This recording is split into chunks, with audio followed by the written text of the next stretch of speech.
This is Mommying While Muslim, recorded live and unedited. Watch as Zeba and Uzma record their podcast, see their reactions, and find out for yourself what all the buzz is about. Back again to sponsor our podcast is Muslim Kids TV with the 25% discount using code MK2021. Have your kids play both secular and Islamic games and catch Islamic videos you won't find anywhere else. These games are coded primarily by Muslim moms, so you're never going to hate your kids having electronics again. Another one of our sponsors this month is Guidance Residential. Check out their spring refinance special and save $500 by going to gr.link/RAM_MWM_2021. Assalamu alaikum everyone. Welcome to another episode of Mommyingwhilemuslim. This is Adeeba Jafri. And this is Zeba Hassan. So tell me, Uzma, my dearest, how was your week this week? Because I feel like we haven't, seen each other in a hot minute. I feel like we did, didn't we? We did. We just see each other. Yay. Do you want to tell the audience about that? So, it's not every day that you turn 25 for like the fifth year in a row. No, I'm kidding. I love being in my 40s. I embrace it. There's something wonderful that happens to you. I mean, you hear it before, you hear all those stories. Girl, just wait till you're 40. And now I'm like looking forward to being 50. Granted, I have a little bit of ways to go, so I will hold that in. But inshallah. But there is something about being in your 40s and, not really caring and really being able to celebrate. And my lovely, lovely daughter planned a surprise party for me. I had no clue. She and Uzma put it together because that's the bonus. She was my present. Uzma flew in and I got to see her and hug her. We're all vaccinated, so we got to do that. IRL, and I'm sure if you were staying on top of it, we were both at the rally, which I'm sure we'll talk about, and it was on our Instagram stories. But it was such a blessing, and I got reeled in under the roost that we were going to be making political posters, and I was just going to be in a room with a whole bunch of teenage girls, and I was wearing like crazy clothes. I did not brush my hair for days, so when I walked in, I was truly surprised. But it's the best thing is when you're with people that know you and love you. You can be in your pajamas and they don't care. And thankfully I was, and thankfully they didn't care because it was a rainy day in the DC area for that march. But it was so fun. And I wanted to say thank you so much to everybody for all the birthday wishes and all that. It really does make, getting older a little bit more palatable. And I want to show my necklace. I'm going to move this away. My niece sent me this necklace. So I want to call her out for that. My lovely niece Iman and my sister-in-law, who's also one of my BFFs, and she couldn't be here for the surprise party because apparently my husband and my son weren't invited either, nor did they know she was hosting one for me. So surprise, everybody. Technically, we did invite your Z1, but we had, I gave Zara specific instructions. I was like, tell no man, because men are terrible at keeping secrets.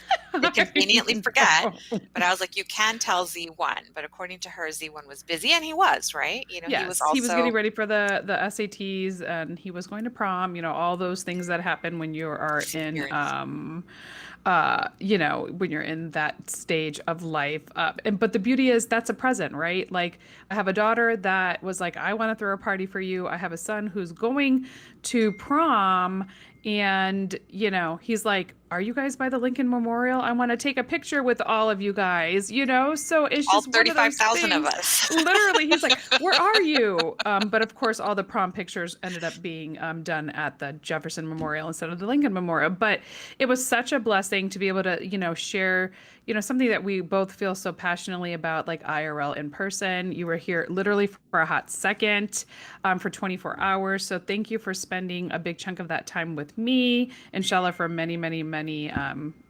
more years to come. Inshallah. That was so fun and so uplifting. And, I feel like it was such an emotional high that this week I've just basically been climbing into bed whenever possible just to recover I know, it was because tiring. every Yes. joint in our It body was hurts. hurting.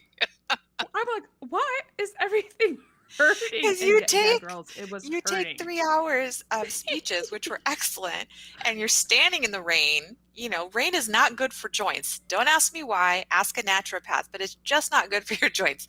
And then you go marching for an hour, hour and a half. My dogs were barking, but thank goodness, God bless my husband. When I came home, he took me to, the Chinese reflexology, Oh, where they girl. just do your feet for like an hour. I was like, That's thank what you. I need. My feet were hurting. I was like, I was why like, can you are just take my a hammer feet and break them? hurting? I know. I'm like, my feet, because that's the truth. We were standing for 12, 13 hours, I want to say. We No, were it was there, 3 right? hours. No, it was only 3 hours. It That felt we like were 12 or standing? 13. Oh my God, girl. It felt that long, Ugh. but it wasn't that long. The whole process was only like 4.5 hours. So they did a really good job. Security was really good. DCPD was, as Zeba said, remarkably calm as we were walking Yes. all over the White House. Like, Hmm. I guess, what do you call that grass that we were on that you're not allowed to walk on? That's not the White House green. No, no, no, because you that's the behind that's the That's you're seeing behind the the committee. rear Yeah. exactly. So we are not allowed technically to walk on that because when number 45 was in office, he actually blocked all that up. So even that grass, there was a huge fence around it. So that's been taken down actually since since January, when Biden took office, so we can get a little bit closer to the fence of the like back in the day when Obama was there, you could walk in those are the gardens. Like you would see Michelle in the garden with her mom, and that's how close we got to see, and she'd wave and stuff like that. It was Wow. only after Trump that they started putting up all these barriers, I think, because they were trying to I feel prevent like people from getting walls. so close. But Yeah. we were like on the grass and none of us got arrested. I don't think my husband would have come and bailed me out if we did. I was So gonna. Oh, well, no, I couldn't because I'd you be in would have been jail in with you. jail with me. So I'm so glad none of us went to jail. We got to see each other and we got to stand up for a cause that obviously all of us feel pretty strongly about. Yeah, no, it was amazing and awesome. And I'm really, really glad that I got to spend it with you. So thanks for being Me. so surprised and so awesome. Oh, I was truly surprised. I was Yeah, like, she that really woman looks was. just like Uzma. And I looked Except, away did I and have my walked out. I mask on? literally walked out of you had your mask on and a hijab. I Oh, looked at okay. you and I just kind of walked out because I was like, apparently I'm in the wrong place. I told Zara, I'm like, they're having a party here. I think we're in the wrong place. And she was like, Just keep walking, mother. Dumbo, just keep walking and pay attention. That's what happens when you're clueless. But Yeah, what a blessing it is. What a blessing I have to be surrounded by so many amazing people. So thank you for being a part of that and a part absolutely. of my, journey To 25 again. to 25 again, next year again. 25 times Inshallah, we'll three, do a 25 75. next week. You ready for the soapbox? We are ready for the soapbox because I know what's coming up. Yeah. So a couple of weeks ago, we gave up our platform for the Palestinian American Community Center. Some of their members came to represent, but we thought it was more respectful rather than thinking that we can speak for Palestinians to tell Palestinians, here's a microphone, it's ours, you're welcome to use it and educate anybody about what's actually going on. In your country or the country of your origin. So a lot of those members that you saw last time on that Pass the Mic event, which the video is still on our Facebook page if you would like to see it. The Palestinian American Community Center is an all-woman run organization. They provide community and cultural education, advocate for Palestinian rights. They were also present at the march. And because there were so many people, we obviously couldn't connect with them. And we were very sad to hear that when they returned after Memorial Day in the United States, remember what Memorial Day is for, guys. People died for this country and for us to have our civil rights. Well, for 7 hours when our sisters returned to the PAC, they were harassed by phone calls. And I'm going to read some of the messages that were left on their answering machine. And if you have kids in the room, you might want to go on mute or take it off speaker. Is this a terrorist community center? I'm going to rape you and give you a taste of your own medicine. I'm going to go over there and beat the blank out of you. You Palestinians blow up children and behead them. You don't even have a country. For that one, yeah, no kidding. That's why we're trying. Um, and then this last one really made me angry. They're not going to catch me, so I do not know why you're worried about calling it in. Luckily, the mayor of Clifton and a lot of elected officials in New Jersey, where PAC is located, came out. Actually, I take it back. I believe the mayor of Paterson, which is a sister city, came out. Police chief of Clifton came out, and they're taking it very seriously. At the time of the 7 hours of very scary harassment that happened, there were children at the community center and children starting their summer Arabic program, part of preserving their Palestinian and Arabic heritage. So obviously with threats like this and worried about being bombed and such, it had to be cleared out and then bring people back in.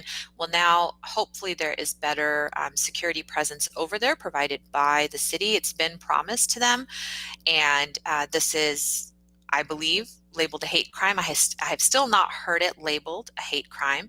But the sexual crimes that are also put towards women, it just kind of shows us when you are visibly Muslim, women become particular targets, and they are believed to be, able to receive such things. You would never tell a guy that you're going to rape him. You're going to say that to a woman. Like, what kind of a weirdo are you? And really, how hard is it to find out where these phone calls are coming from? So if they don't identify who the culprit or culprits are, I will be super disappointed, because if this nation can pinpoint a guy in a wheelchair in an alley in Yemen and kill him, they can certainly get, an unidentified number and find out who is the perpetrator or perpetrators of such calls. Please go to the Palestinian American Community Center's Facebook page, leave them messages of support. That kind of encouragement and love is really, really important when you're on the receiving end of hate crimes, to know that there are people out there who love and support you. If you are in the Clifton, New Jersey area, please send cards, gifts, whatever you can to support our staff who is there. They are American. Hello, Palestinian American. They are Americans, and they deserve our support and do not deserve any violation of their First Amendment rights to freedom of religion. And then secondly, it's a humane cause. Like what kind of a person, I can't say animal because I don't want to dehumanize a person, but what kind of a person threatens women with sexual crimes as well as hate crimes? It's just inexcusable. So those are the action items for today, and that's our soapbox. I mean, it stinks that the soapboxes, like one day, inshallah, the soapboxes are going to be just like fun and exciting and Inshallah. uplifting. Not that this isn't, because, quite frankly, we can't make change with putting our, heads in the sands about real life issues. So I definitely appreciate that you always bring these things to the light for me, because we've met some of those ladies, virtually, and quite frankly, nobody deserves to be talked to like this, especially our fellow mom sisters. So I hope they find this person, inshallah, and Ameen. But as a segue, I'm not trying to make light of the situation, but part of being fully vaccinated and things a little bit opening up, it's a little bit of a glimpse into a potentially normal summer, maybe not totally normal. So yeah, we definitely have a little bit of travel on our mind this month. And that's why we're super excited to start this new series and to have this amazing guest come on.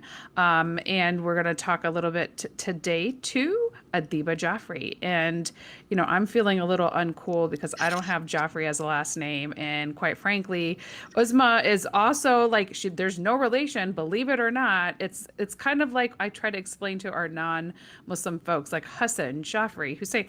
These are all names like Smith and Michaels. And this, like, people don't get that we're not all related other than through our hearts, obviously. So we are super excited to have this mom sister here because she is so cool. And she is one of our cheerleaders who was like nervous to talk to us. And I'm like, what? You're nervous to talk to We're so us? scary. We're the biggest nerds in the entire world, but she is from New York, a graduate of Barnard College and of Columbia University, and an author of like a gazillion books, like truly, truly a gazillion. So you can check out our website. We're going to have those in our show notes today. But not only that, she is also an educator of international expat Muslim teens and tweens. And we all know how hard that age group is. So Yes. she deserves a medal just for that. She offers several Islamic classes online as well throughout the year. So we are totally salivating over those. We are so honored to have her here and to finally meet her, not even IRL, online. But Adeeba, welcome to Mommyingwhilemuslim. Assalamu alaikum. Welcome. Walaikum salam. Thank you so much for having me. That was quite an introduction. So thank you so much. Don't you love it when you're like, when somebody else introduces you, don't you think like, God, I am pretty cool. Thank you so much. I'm an amazing lady. So thank you, I want to Adeeba. meet her. I want to meet her. Who is she? Oh, I'm her. Okay, great. Yeah, moms definitely need that. So, Adeeba, we usually kick off by asking our guests to tell us a little bit about their mom story and their momming philosophy. Okay, so my mom's story is that I'm a mother of 4 children. They're not really small anymore. My daughter's actually turning 21, and then I have 3 teenage boys. So one of them is turning 19, the other one is 16, and the other one is 14. So they were all born in New York, and then we moved here, I think when my daughter was about 8 to 9 years old. And yeah, we've been here since. That's amazing. So wait, you moved when the oldest was 9 years old? When my eldest, yeah. Oh, mashallah. Yeah, So you've been there a while. Okay. So why did you move? Because that's a curious time and age for you to uproot or uplift your family, depending on how you're looking at it, to another country. So what was your thought process behind that? Well, at that time, my husband had been out of work for a few months. So I guess the primary reason for our move, of course, was financial. The thing is, we chose Qatar because we'd heard about it. All we knew much about the Middle East was like Qatar and Dubai, and the only reason we knew more about Qatar was because my cousin was already living here, and she had moved here when her children were really, really young. So she had actually raised her children from kindergarten up until high school here. So every single summer that she would come back, she would tell us just wonderful stories about it. So we had heard about it. It's just that we had never visited.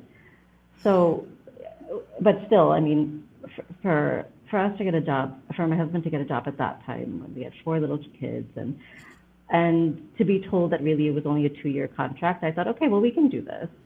And then when we moved, alhamdulillah, it was a really good experience. The company really took care of us. They arranged for housing. They've arranged for our kids' education. They've given so many amenities to us, and so it's been a really good experience. And so that 2 years, alhamdulillah, has turned into like more than 12 years now.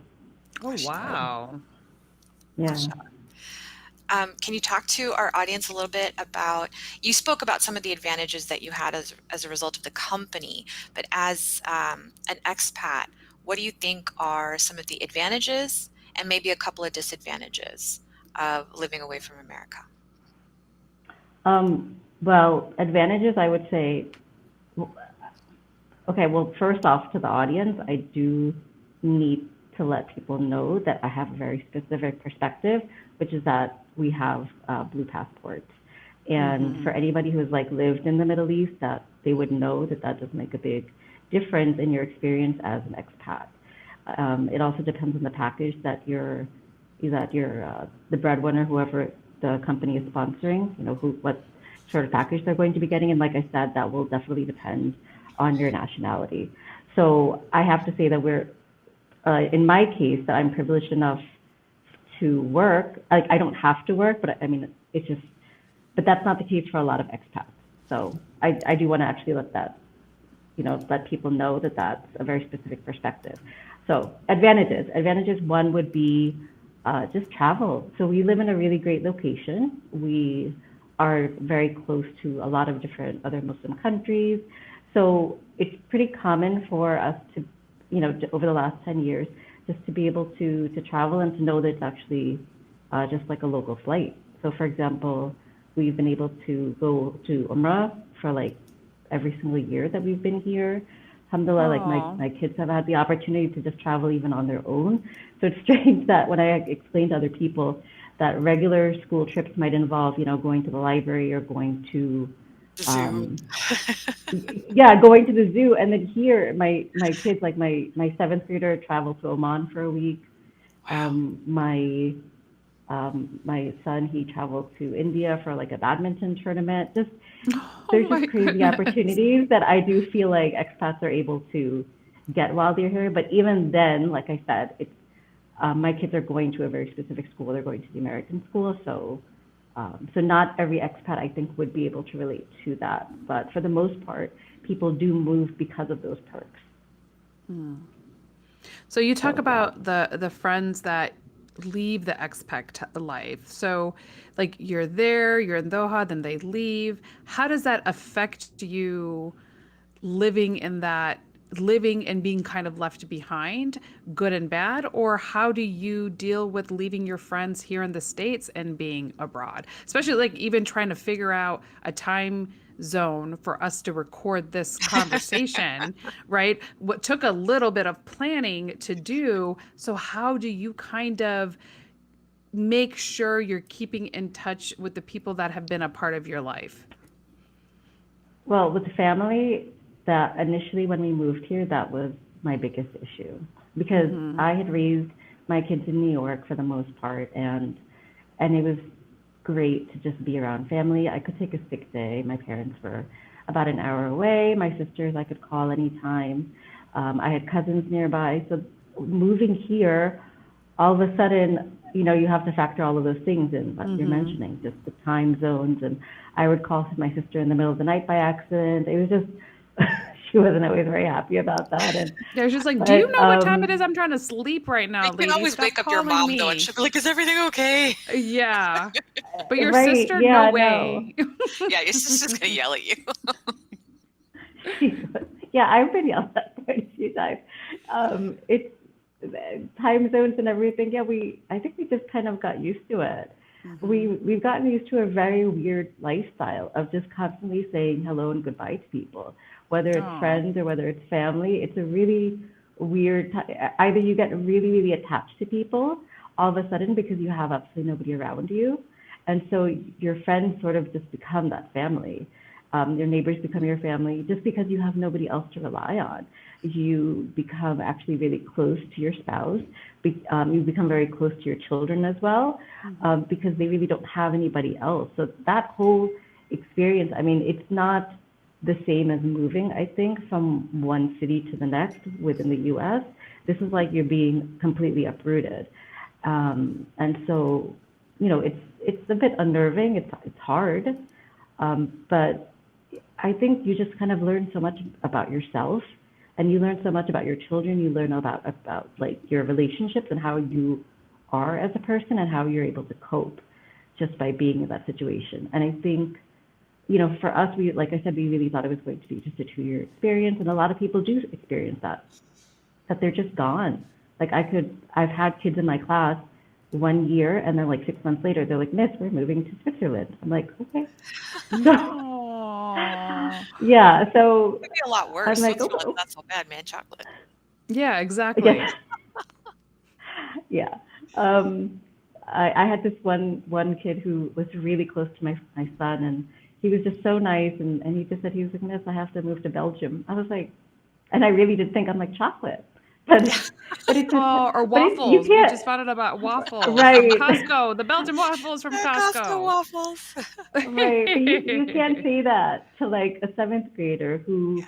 this is what he's known, and he's just really sad about leaving. I'm not like, you're gonna get great waffles, kiddo. It's like I'm really sorry, but hey, you'll be fine, and Yeah. that's what the kids are actually used to hearing. Yeah, that's got to be really hard at that critical age.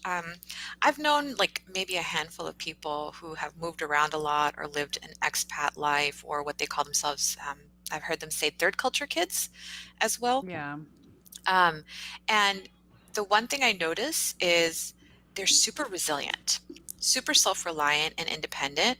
Um, I don't know how they do in relationships later, but I'm going to let you speak to that since you're the expert and you actually teach them. But the one thing I have noticed is when those expat kids from their schools overseas meet in one place, I mean, that connection that they have, because they can't, nobody else can understand what they went through, right? Moving around. Right. They're like friends for life. And it doesn't matter if they stayed in a place for 2 years or 4 years or a few months. When they reconnect with those friends, those relationships, those friendships I see as lifelong. And I kind of envy them a little bit, because besides Zeba, I don't know who's a lifelong friend that I talk to on a regular basis. It's Yeah. just really hard. And we live in the same country. Mhm. So I don't know what that's about. But I did want to ask, kind of going back to the cons, or I don't want to say cons, I want to say some of the challenges of living as an expat. What do you do about family emergencies, whether they're where you're living or whether they're back home? How does that work? In our case, yeah, family emergencies have been particularly devastating. Just my husband has lost three very close members of his family. Um, we would just get a call. We kind of knew, like especially with his father, we knew with his mom. Alhamdulillah, he was able to sort of get there on time. But for his sister, when she passed away, I mean, it was like it's like we got a call in the morning, and then the first thing you do is you check to see when's the flight available. And it's like, subhanAllah, that flight left half an hour ago. Oh my So goodness. then you have to wait until that day. And it's depressing because it's like we weren't that far from Pakistan. And we're only about a 2-hour flight. But technically, he should have been able to get there, but simply because the flights were just not available, then you couldn't go. So he wasn't able to get there in time. And so in my case, my mom had a stroke, and they almost did not tell me because the way that they see it is, well, she's halfway across the world. Like, what is she Like, going to do? what can you do about it anyway? Right. So I almost didn't get the call. I think it was my dad who happened to send a text message to our family group, and I was like, wait, hello, I'm in this group too. So then my sister, she called me and she's like, just stay there. She goes, I will go to New York and I will let you know. And I just said, I'm like, you need to let me know because nobody else will let me know. So we kind of had that agreement, and then alhamdulillah, she got better. There was also another situation where she had a stroke here in Doha. That was not a stroke, but it was like a blood clot, and it happened on the morning of her flight. And so Oh my gosh. it was so weird because this was about 6 years ago, and she was on her way back from Pakistan. My sister had adopted a baby girl, and so she stopped here, and that was the first time, I would say, after so many years that I was able to take care of my mom. Oh, great. And then my dad came. And I felt like, oh my gosh, I'm like, this is the experience that everybody gets, or I would have gotten if I had lived in the U.S. and if I had stayed there. But I didn't. And I felt like Allah subhanahu wa ta'ala was giving me that chance. Like, he was like throwing me a bone to be like, you need this. You need this some barakah. opportunity. Yeah, you need some barakah in your life. You need this opportunity to do some khidmah for your parents. And so I actually really, and my mom kept me, she goes, I'm so sorry. And she goes, I really want to leave this place. I'm like, I know. Poor mom. She's like, I never sorry, want to Mom, come back you're here. stuck with me. Aw. Like, sorry, Mama, you're stuck Yeah, with me. yeah. I do want to Yeah. clarify for those non-Muslim members of our audience who are listening, khidma is service, and the opportunity to serve one's parents in Islam is like huge. It's like a huge blessing. So we're actually looking forward to being a sandwich dinner and like taking care of our parents. And we've talked about that before, intergenerational families in the past. So we just want to clarify that it's not considered a burden to take care of your parents. It's considered a huge blessing and an honor and an opportunity that God's giving you to cleanse some of your sins. So that's why Adeeba's talking about, kind of that feeling of being left out when there is a family emergency. And that's truly something that is a reality when you're living an expat life. And we've seen it the opposite way, where our friends who live here have to fly back in an emergency overseas. And again, it's usually under devastating circumstances. So my apologies to your family for having had to endure that in the last dozen years. But you know how I look at it? Like, she could have had that blood clot on the flight. Yeah. and Oh it yeah. happened before, right? Right. Like, so that is Right. something that is a blessing in disguise, and the fact that you had the opportunity to be with your mom, that is such a great thing. So I definitely appreciate that. And you talked a little bit about being a teacher, and you do a lot of these online courses, and there's a very specific degree. Honestly, I was trying to get my kids into this. There's only one school in entire Virginia that does this particular program, but they didn't get in because they do prioritize families that are expats, and that is getting the IB degree. So, can you tell us a little bit about what that is for people that are not aware of it, and how that actually helps Muslim American kids, whether they're planning to do some kind of work overseas or do some traveling and be an expat themselves? Okay, well, IB stands for International Baccalaureate. It's an inquiry-based curriculum that helps students not just gain knowledge, but then understand how they gain that knowledge. So like how they facilitate their own learning. It's a curriculum that starts from kindergarten, actually from pre-K, I think from age 3, and it goes into what's known as the DP, or there's a lot of acronyms, by the way, I'm just going to be using them. So in the IBDP, which is International Baccalaureate Diploma Program. So that's the program I've worked on at the school that my kids are going to. That's more or less just a college prep program. But like I said, it's inquiry-based learning. It's the program itself is very rigorous. It requires a lot of time management skills. It's definitely not for the faint of heart. If you decided to do that program, you commit to, I think, a total of 6 courses, in addition to one that's just based on learning. And those 6 courses, like I think 3 of them would be higher level, which is the equivalent of an AP course, and then the other ones would be considered standard level. And the purpose of the program is just to develop internationally minded and very inquisitive people.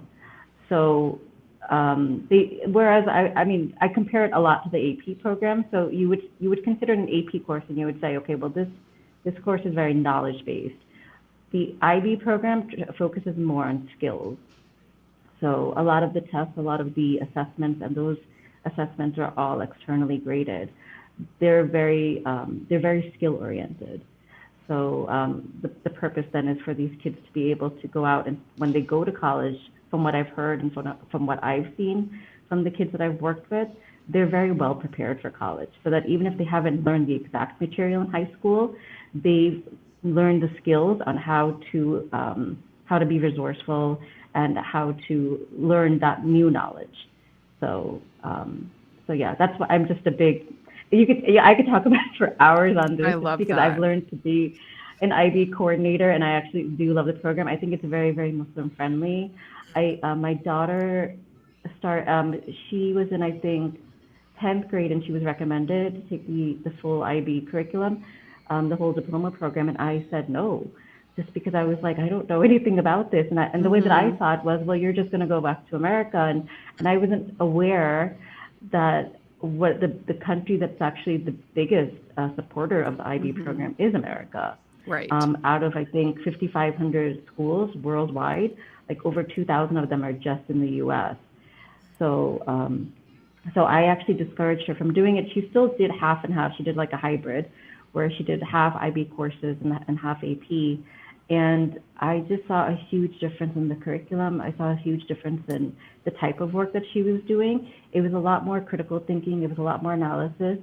And it was just sort of understanding that where, say, if she was taking IB chemistry, it wasn't just like pure memorization that she would have done sort of in AP chemistry. It was like understanding how to solve problems. So you would do like a lot of group work. You would do a lot of discussion. And I found that really, really interesting. Also, for IB literature, for example, all of the literature that she was studying was really international. It wasn't just from, American scholars. It was from all over the world. So I found that very, very different from the AP courses that she was taking. So I just suddenly became a proponent, like a big supporter of it, I guess you could say.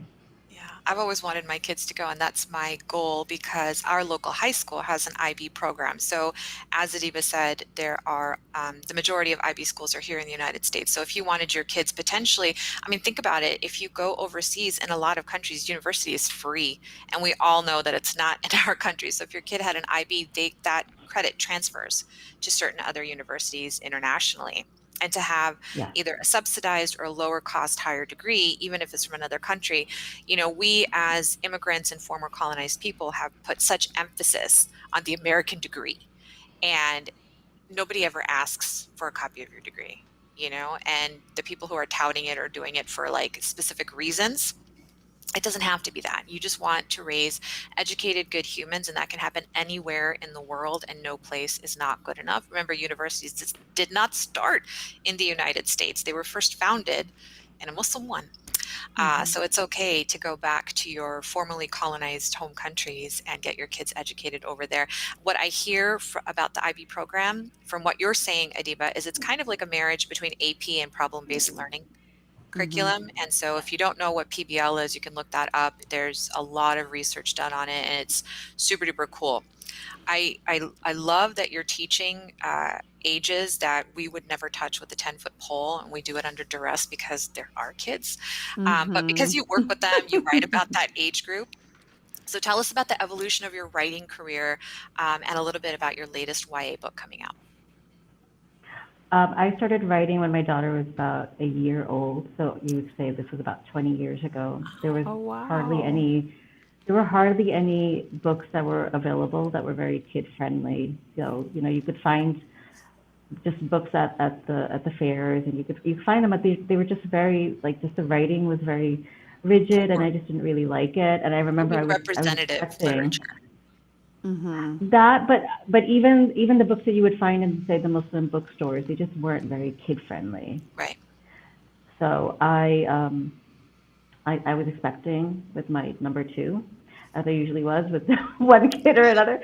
I was expecting, and so I remember thinking in my head, I'm like, I would really like to find a book that would simply answer the question of where do babies come from. Right. Something really, really, really simple.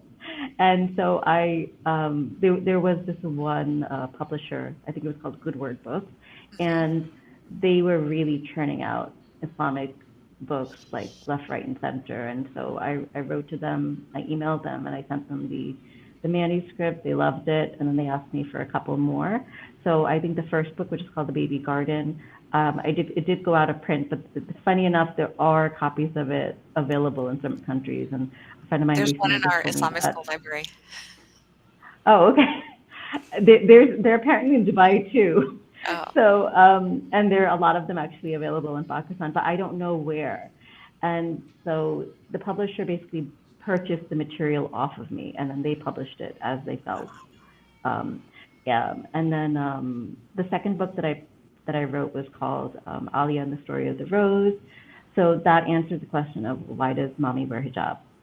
And then the third book that I wrote was a long form poem about nature, because at that time I actually really liked nature. Now I live in the desert, not so much. But Though we yeah, did at find that out when we time were talking that there are mosquitoes in the desert. Did you know this? I didn't know this. there are. Yes, they are. They just No find us. cicadas though, right? No cicadas. No cicadas. No, but I did see a lizard right like today, just when I opened my door, and then I shut the door, and I just thought, I can't do this. I can't live here. But they're so cute. It's only been Lizards 12 are years. so cute. Yeah. So yeah. So after I published those books, then obviously I think I just took a hiatus. I have written little bits here and there, and I kind of just put them on my computer, and then I forgot about them, and it really just took I guess you could say like a lockdown, like a complete pandemic that made me sort of bring out my laptop, and maybe take out my notes and sort of put sort of some things together. And so over the time of the pandemic, I wrote a few blog posts for this blog called Blunt Moms. So those are sarcastic blog posts about expat life. And then I also wrote a couple of articles for Your Teen magazine. I wrote some poetry, and then I started writing that YA novel just based on my experience dealing with or seeing depression in our household growing up. And then I also see it, and I see anxiety, and I see it also in the school that I work in.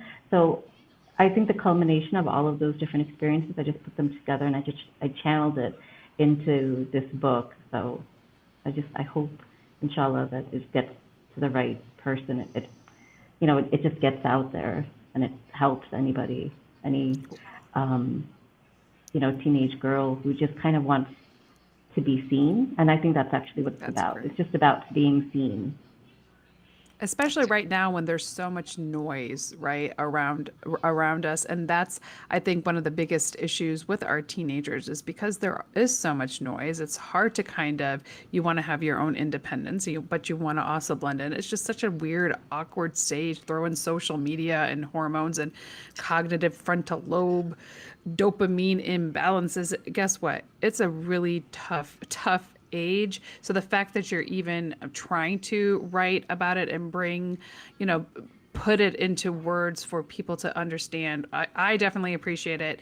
Inshallah, I can't wait to read it and have it in my hand so I can read that. So I really look forward to that. But I know we can't talk about names or anything yet because we're waiting for that. But check back in because we always have everything on our website. So we will have the ta-da, it got published, and super, super excited about that. But I know it's super late for you where you are. So we're doing this new segment now, which is kind of like this quick fire segment where I ask you questions. And guess what? You just have to answer on the spot. Are you ready for this?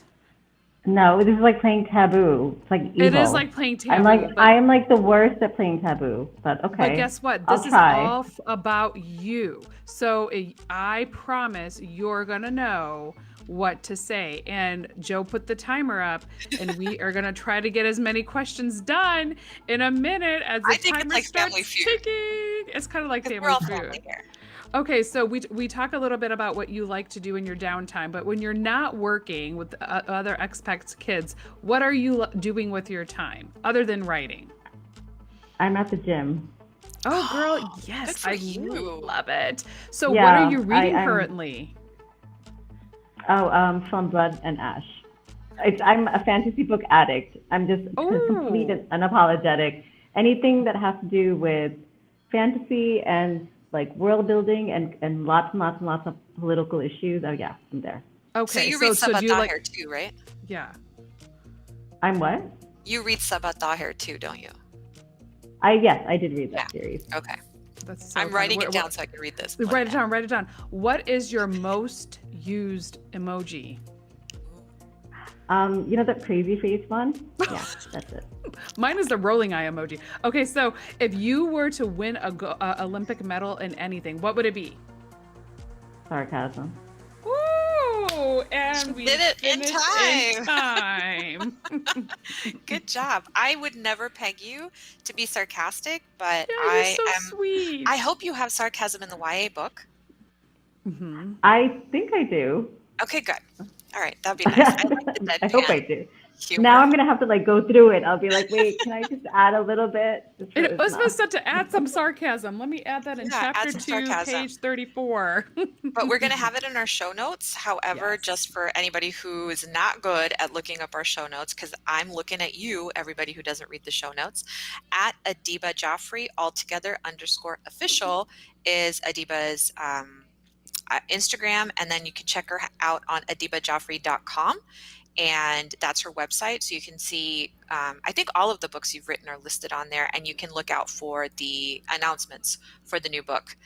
I am just so thrilled, like literally tickled. I would say pink, but I'm wearing orange. So tickled orange that we finally got to meet, because I have the weird thing. Every time I see my last name somewhere, I just get super excited. She really does. So when I see your last name, I'm a nerd. I nerd out. And so I was so excited to see there's an Adeeba Jafri that actually listens to Mommyingwhilemuslim. So thank you so much for all of your encouragement and your support. It's people like you that give us the inspiration to keep going, and you doing these awesome things like living an expat life, which we're too wussy to do, and writing books, which we're just not organized enough to do. We're trying.